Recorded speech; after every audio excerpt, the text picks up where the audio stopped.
છેલ્લા કેટલાક દિવસો અને આવનારો સમય ગુજરાતની રાજનીતિ માટે ખૂબ જ મહત્વનો રહેશે. ભાજપ અને કોંગ્રેસમાં બંનેમાં ખૂબ મોટી હલચલો છે તે ચાલી રહી છે. ભાજપમાં એક તરફ પ્રદેશ અધ્યક્ષ કોણ બનશે તેની ચર્ચા ચાલી રહી છે, મંત્રીમંડળના વિસ્તરણની પણ ચર્ચા ચાલી રહી છે. તો કોંગ્રેસમાં અત્યારે 8 અને 9 તારીખે 2 દિવસ કોંગ્રેસનું અધિવેશન, રાષ્ટ્રીય અધિવેશન ગુજરાતમાં થઈ રહ્યું છે.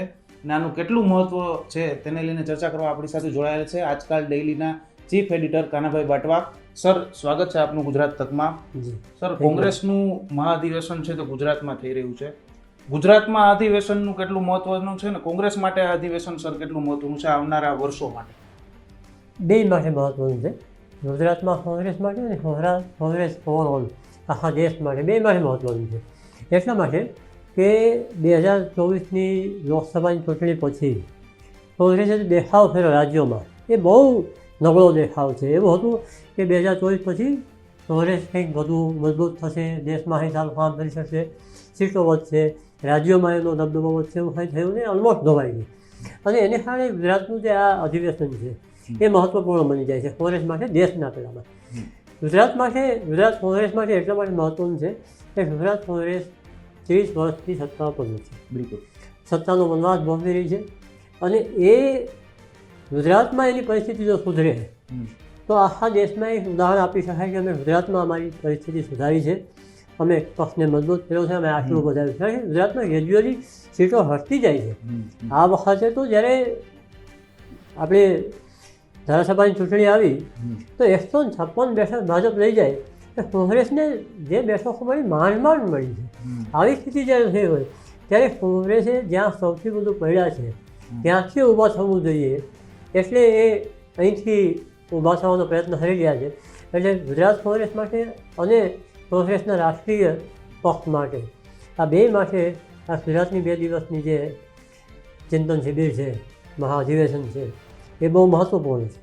સાહેબ, 2027ની ખાસ કોંગ્રેસ સતત વાત કરે છે, રાહુલ ગાંધી પણ સતત 2027માં ભાજપને હરાવશું એવી વાત છે તે કરે છે. એટલે કે સાહેબ કંઈક એવું લાગે છે કે ગુજરાત કોંગ્રેસને હવે મોડે સમજાણું છે કે હવે ગુજરાતમાં ધ્યાન દેશું તો એ સીધું દેશમાં જો પાછું સત્તા મેળવી હશે તો ગુજરાત સૌથી મહત્વનું છે. હવે કોંગ્રેસને સમજાયું એવું લાગે છે?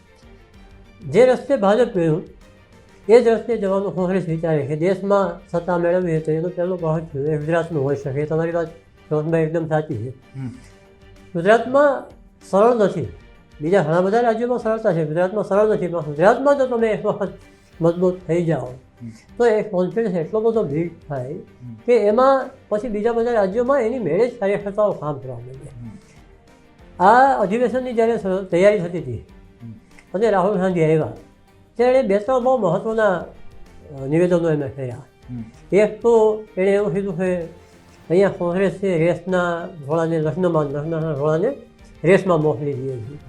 બીજું એણે એવું કીધું કે કોંગ્રેસના જેમ કે એવા કેટલા બધા નેતા છે કે જે ભાજપની સાથે મળી ગયા છે, ભાજપની સેટિંગ છે અને બી ટીમ છે, અને એણે એમ કીધું એવા 10, 15, 20, 25, 30, 40 એવા જો નેતા હોય ને ગાડી મૂકવા પડે તો ગાડી મૂકવા છે, ગાડી મૂકવા જોઈએ. આ પેસથી અને આ જો વિચારથી એ લોકો કામ કરે તો એણે ગુજરાતથી જ કામ ચાલુ કરવું જોઈએ કે આ એવું સ્ટેટ છે કે જ્યાં કોંગ્રેસ નીતિ બહુ ખરાબ છે.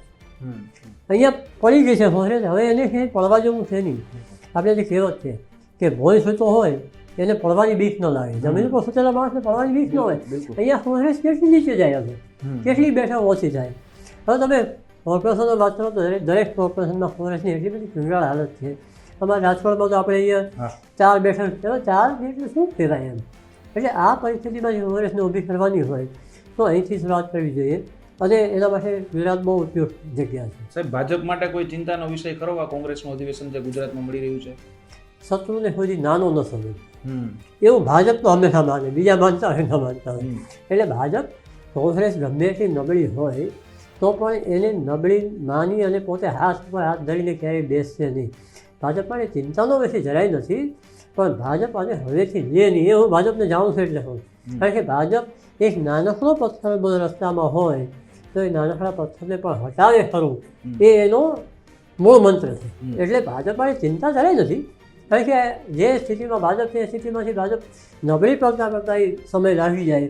એટલે 2027ની વાત તમે જે કરી તો 2027માં ભાજપ માટે કોઈ મોટી ચેલેન્જ પેદા થાય એવું નહીં, પણ 2027 માટે જો અત્યારથી તૈયારી કરતા હોય ને જો આવું થાય તો ભાજપ ચિંતા નહીં પણ થોડું સાવચેત થાય. ચિંતાનો મુદ્દો નથી પણ સાવચેતીનો મુદ્દો થાય કે ભાઈ આપણે આટલું બધું સરસ દેખાવ ફેર્યો છે, આટલી 30 વર્ષ સુધી સત્તા ભોગવી છે અને પછી જો કોંગ્રેસ મજબૂત થઈ જાય તો એ થોડું એને ચિંતા નહીં પણ એ સાવચેતીનો સોરી. સાહેબ, સતત ચર્ચામાં છે જ્યારથી અધિવેશન ગુજરાતમાં થવાનું છે એવી જાહેરાત થઈ ત્યારથી આ અધિવેશન સતત ચર્ચામાં છે ને ગુજરાતમાં થવાનું છે એવી વાત થઈ રહી છે. ખૂબ મોટી વાત છે કોંગ્રેસ માટે એવું પણ થઈ રહ્યું છે, પરંતુ બધા લોકોને ખબર નથી હોતી કે અધિવેશનમાં ખરેખર શું થવાનું હોય છે. ખરેખર આ અધિવેશનમાં શું પ્રક્રિયાની રહેતી હોય છે? ખાસ આ 2 દિવસનું અધિવેશન છે. તમને અગાઉ ઉદયપુરના અધિવેશનની વાત કરું એટલે સમજાય સરળતાથી. ઉદયપુરના અધિવેશનમાં ઉદયપુર ઘોષણાપત્ર નામે નિર્ણયો કરવામાં આવ્યા હતા. જ્યારે રાષ્ટ્રીય અધિવેશન થતું હોય ત્યારે રાષ્ટ્રીય સંસ્થાના મોટા નિર્ણયો લેવામાં આવતા હોય છે. આપણે અત્યાર સુધી ગુજરાતની વાત કરી તો આપણે ગુજરાતમાં બેઠા છીએ તો ગુજરાત મહત્વનું છે એટલે વાત કરીએ, પણ ગુજરાતમાં યોજાનારું આ અધિવેશન એ માત્ર ગુજરાત પૂરતું નહીં હોય, એ આખા દેશ માટે આવનારા સમયમાં આવનારા 5-10 વર્ષમાં કોંગ્રેસ કઈ રીતે આગળ વધવાની છે, કઈ રીતે ઉદયપુર ઘોષણાપત્રને લાગુ કરવાની છે, કઈ રીતે એ જનતા સમક્ષ જવાની છે, એનો આખો રોડમેપ મૂક છે. અને આખો રોડમેપ મૂકવા માટે આખા દેશમાંથી 3000થી વધારે ડેલિગેટ ત્યાં એકઠા થઈ અને ચર્ચા કરવાના છે. એટલા માટે આ બહુ મહત્ત્વનું બની જાય છે. રાષ્ટ્રીય અધિવેશન કોઈ પણ પક્ષનું હોય તો એ અધિવેશન આખા દેશ માટેના પક્ષને એ માર્ગ દેખાડનાર હોય છે, એનો એક રોડમેપ તૈયાર કરી દેતું હોય છે. સાહેબ, એક ચર્ચા એ પણ થઈ રહી છે કે અધિવેશન બાદ ગુજરાત કોંગ્રેસમાં પણ ફેરફાર થઈ શકે છે, આખી નવી ગુજરાત કોંગ્રેસ જોવા મળી શકે છે. આપને શું લાગે છે? થશે, થવો જોઈએ. એનું કારણ એ છે કે રાહુલ ગાંધી ત્યારે જે કહી ગયા કે ભાઈ એવી જરૂર પડે 5, 15, 20, 25 લોકોને કાઢી નાખવા જોઈએ, તો એ તૈયારી છે કે કાઢો. હવે એને કારણે શું થાય છે, હવે તમે કોંગ્રેસ નેતા સાથે વાત કરો ને તો કોંગ્રેસના નેતાઓ અત્યારે એમ કહે છે કે અમારે અમુકને હારી મૂકવા છે.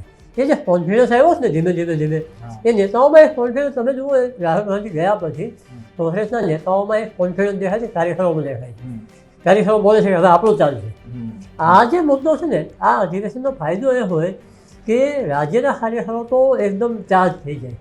આવડો મોટો અધિવેશન થયું હોય, લોકો ત્યાં ગયા હોય, જોયું હોય અને એનો એક હાઈપ ઊભી થાય, એટલે એને એક ફાયદો એ પણ થશે કે રાજ્યમાં એને ફાયદો દેખાય. સાહેબ, જો ખરેખર પરિવર્તન શક્ય છે કોંગ્રેસમાં તો હવે નવા ચહેરાઓ કોંગ્રેસમાં કોણ આપને લાગી રહ્યા છે જે ખરેખર કોંગ્રેસને આગળ લઈ જશે?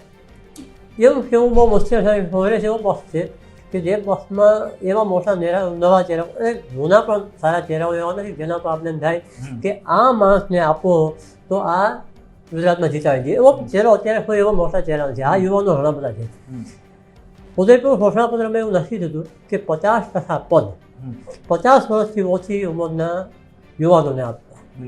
હવે હજી સુધી થઈ નથી ગયું પણ એ કરવાનું છે.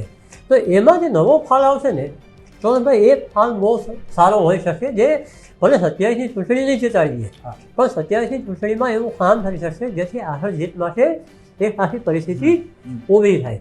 આ મુદ્દો થઈ શકે એમાં. પણ અત્યારે હું કે કોઈ માણસ એવા કોઈ ચહેરાઓ વિશે વાત નહીં કરી શકીએ જે કોંગ્રેસમાં એમ થાય કે ભાઈ આ માણસ મુખ્યમંત્રી પદનો દાવેદાર બની શકે, આ માણસ કોંગ્રેસને જીતાડી શકે. એવું હતું બીજે બધા રાજ્યોમાં હોય. ડીકે શિવકુમાર હતા તો કેરળમાં એવું લાગતું, આપણે લાગતું હતું એવું કર્ણાટકમાં કે આ શિવકુમાર છે જીતાડી દે. જ્યારે આવું નથી અહીંયા કોંગ્રેસમાં. એવો કોઈ મોટો ચહેરો નહીં.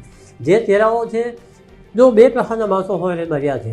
એક કે જે દિલથી કોંગ્રેસને ચાહે છે અને દિલથી કોંગ્રેસી છે, એને એમ છે કે અમારે જિંદગીમાં કોંગ્રેસી રહેવું છે, એ કામ છે. બીજા જેને કોઈ લેતું નથી.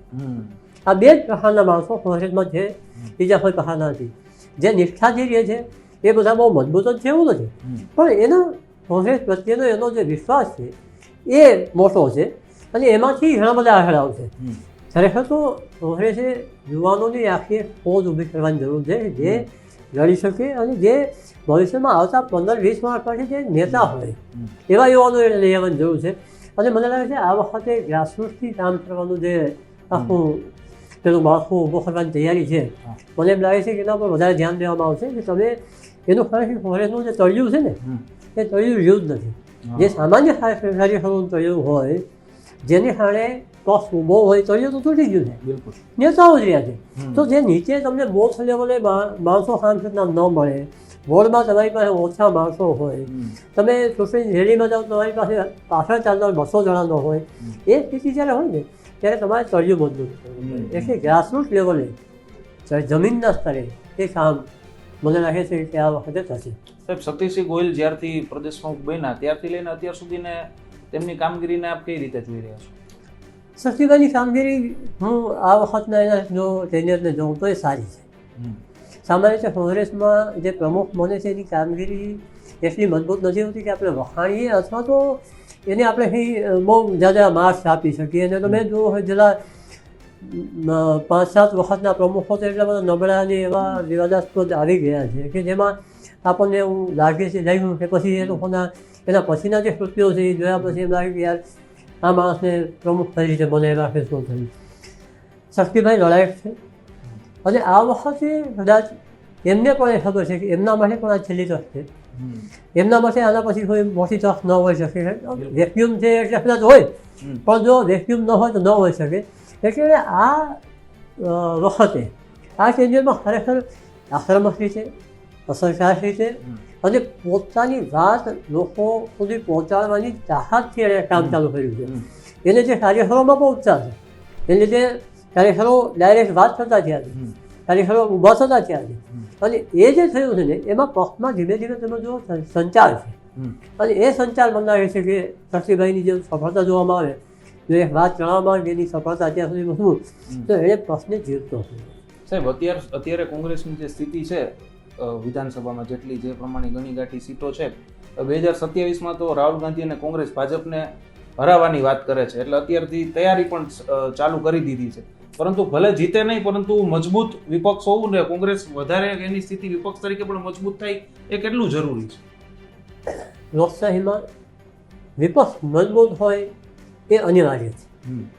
સૌથી સારામાં સારી સ્થિતિ કે વિપક્ષ મજબૂત હોય અને એટલો મજબૂત હોય કે શાસક પક્ષ એનાથી ડરે. આટલો મજબૂત હોવો જોઈએ કોઈ પણ લોકશાહી માટે, ગુજરાત નહીં ક્યાંય પણ. તો વિપક્ષ મજબૂત થાય તો ફાયદો જ છે. આટલી બેઠકમાં કંઈ થવાનું નથી. એની અગાઉના જે ટેન્યુઅર હતા એમાં એને 60-70 એ જે હશે કે 90 સુધી બેઠક મળે ને ત્યારે એનો અવાજ મજબૂત હોય એટલે સરકારને ડર લાગે. પણ આમાં ડર લાગે એવું કંઈ છે નહીં. તો એ મજબૂત થાય એ પ્રજાના અને લોકશાહીના બંનેના હિતમાં છે અને કોંગ્રેસના હિતમાં તો છે જ. પણ ભલે એ તમે કહો એમ જીતે નહીં, પણ એવી જગ્યાએ આવે કે જીતવાની આશા ઊભી થાય, લોકોને વિશ્વાસ થાય કે વિરોધ પક્ષ અમારો અવાજ છે. અને જો સરકારને બીક લાગે કે જો આપણે બરાબર કામ નહીં કરીએ તો આ લોકો આ વિપક્ષ પોતે જીતી જશે, લોકો વિપક્ષને બેસાડી દેશે. આવી બીક લાગવી જોઈએ. સાહેબ, આપ જેમ સૌ કોઈ જાણે છે 30 વર્ષથી ભાજપની સરકાર ગુજરાતમાં રહેલી છે. હવે આના 2 થી 3 કારણો હોઈ શકે.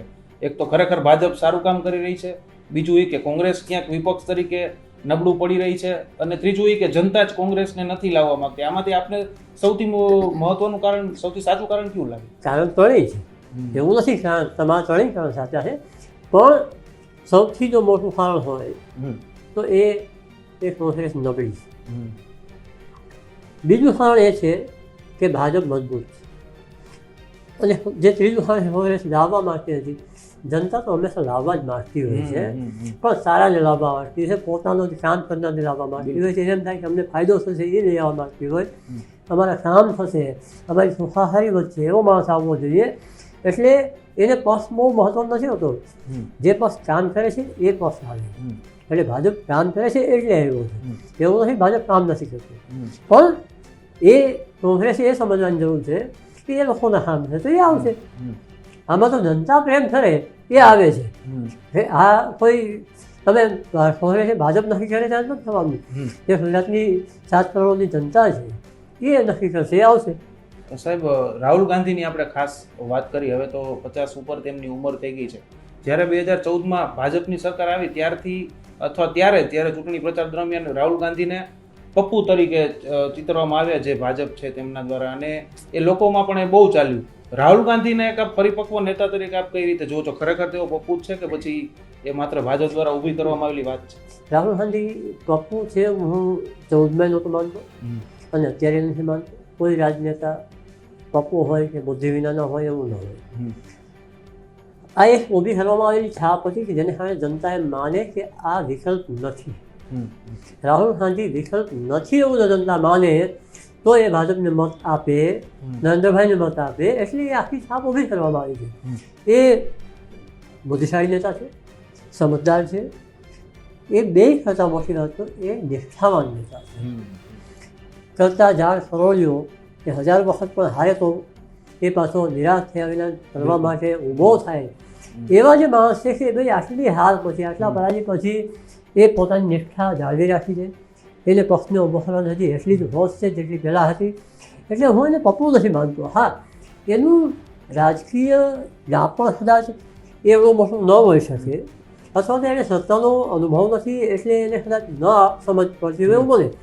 પણ એને પપ્પુ કહેવો કે અથવા તો એને એટલું બુદ્ધિ નથી કે બાળક કહેવું, એ હું નથી માનતો. એ માણસ બાળક નથી. એની નિષ્ઠા સારી છે, બુદ્ધિશાળી છે. અને બીજું, એણે ઉઠાવેલા મુદ્દાઓ સાચા અને સારા છે. એને ટેકો આપીને ઉપાડીને એ મુદ્દાને મોટો કરવાની તાકાત કોંગ્રેસમાં નથી.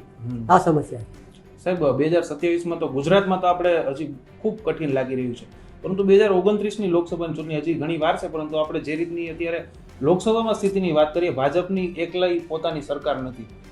નીતિશ કુમાર અને નાયડુ તેમને સાથ લઈને સરકાર બનાવવી પડે છે. હવે એમાં એવું છે કે જો ભાજપની અમુક વિચારધારા ના નિર્ણયો લેવાય છે ને એમની વિચારધારાના વિરુદ્ધના નિર્ણયો ભાજપ લેવાય છે, જેમ કે આ વકફ બોર્ડવાળી વાત છે, તો આગળ એવા નિર્ણયો લેવાય તો ગમે ત્યારે એ લોકો પોતાનો ટેકો છે તે ખેંચી શકે તેવી પણ શક્યતાઓ રહેલી છે. તો કોંગ્રેસ માટે સાહેબ આ કેટલો મહત્વનો મોકો છે 2029ની ચૂંટણી? કારણ કે જો ભાજપ એના મુદ્દાઓ પાછા લોકોના મનમાં ઉતારવામાં સફળ રહ્યું 2029માં, તો પાછી ક્યાંક કેટલી 300-350 સીટ જેટલી મજબૂત સ્થિતિમાં આવી ગઈ તો કોંગ્રેસ માટે કેટલું અઘરું અને 2029 કેટલું મહત્વનું છે કોંગ્રેસ માટે? ભાજપને એકમાત્ર ઉદ્દેશ્ય છે કે આવતી વખતે એકલા હાથે સરકાર બને એટલી બેઠકો લઈ આવી. 400 બેઠક ભલે ન આવે, પણ 300 ઉપર લઈ આવી એ ભાજપનો જે દિવસથી એને ઓછી બેઠક આવી તે દિવસથી એનો નિર્ધાર છે. અને આ સ્પષ્ટતા છે, એના મનમાં સ્પષ્ટ છે કે આપણે આ વખતે લઈ આવી. હવે ભાજપના સાચી પક્ષોની જો વાત કરીએ તો ભાજપને હંમેશા એક ટેવ રહી છે. એ પોતાના સાચી પક્ષને ધીમે ધીમે કાપતા જાય અને એ ઓલમોસ્ટ નબળા પડી જાય. નીતિશ કુમારનું એવું થયું છે, મહારાષ્ટ્રમાં શિવસેનાનું એવું થયું. અને જ્યાં એ ગયા તે આમ ખરે છે અને એ તો રાજકારણ છે અને સાચી વાત છે, પોતે મજબૂત થાય. તો હું નથી માનતો કે આવતી વખતની ચૂંટણી સુધીમાં એના સાચી પક્ષો એટલા મજબૂત હોય કે ભાજપને એ ધક્કો મારીને નીકળી જાય એવું મને લાગતું નથી. નીતિશ કુમાર પર કોઈને વિશ્વાસ ન થાય, કારણ કે 5 વખત પલટી મારી છે તો 6મી વખત મારી જશે એટલે પલટું જતા જ કહે છે. પણ નાયડુ કે એ લોકો એટલા મજબૂત ન થાય. કોંગ્રેસ માટે 10 એટલા માટે છે કે આપ ખતમ થઈ ગયો, પછી દિલ્હી હાર્યા એટલે ખતમ થઈ ગયો. હવે એ એમ ન કહી શકે હું રાજા. એકમાત્ર કોંગ્રેસ માટે જો એ કોઈ ચેલેન્જ હોય તો એ મમતા દીદી છે. અને મમતા દીદીએ આવતા વર્ષે એનું પાણી મપાઈ જવાનું છે. પછી કોંગ્રેસે નક્કી કરવાનું છે શું છે. પણ હું એવું માનું છું કે કોંગ્રેસ મોટી થાય કે ન થાય, કોંગ્રેસે અને બીજા ભાજપની સામેના જે પક્ષો છે એણે એ વિચારવું જોઈએ કે આપણે ભાજપને અટકાવવું છે તો એ જીતશે. બાકી પોતે મોટો થવા જશે તો કોઈ જીતવાનું નથી. અને છેલ્લે કેટલાય વખતથી ભાજપની સામે આ જે પક્ષો પડ્યા છે એ બધા પોતે મોટા થવા જાય છે એટલે નથી જીતના. એટલી બાબત જો કોંગ્રેસને સમજાઈ જશે તો કોંગ્રેસ 2029માં પોતાની સ્થિતિ સુધારી શકશે. સત્તા પર આવવાની શક્યતા હજી રાખતી નથી. ખૂબ ખૂબ આભાર સર ગુજરાત તકને આપનો કિંમતી ટાઈમ આપવા બદલ. તો આ હતા આજકાલના ચીફ એડિટર કાનાભાઈ બાટવા, જેમણે કોંગ્રેસનું જે અધિવેશન ચાલી રહ્યું છે તે અંગે વિસ્તારવાદ વાત છે તે કરી હતી ને કોંગ્રેસ માટે અધિવેશન કેટલું મહત્વનું છે, દેશની રાજનીતિમાં પણ આ અધિવેશન આગળ કયા પ્રકારનો રોલ ભજવશે તે પણ તેમણે ચર્ચા છે તે ગુજરાત તક સાથે કરી હતી. રોનક મજીઠિયા, ગુજરાત તક, રાજકોટ.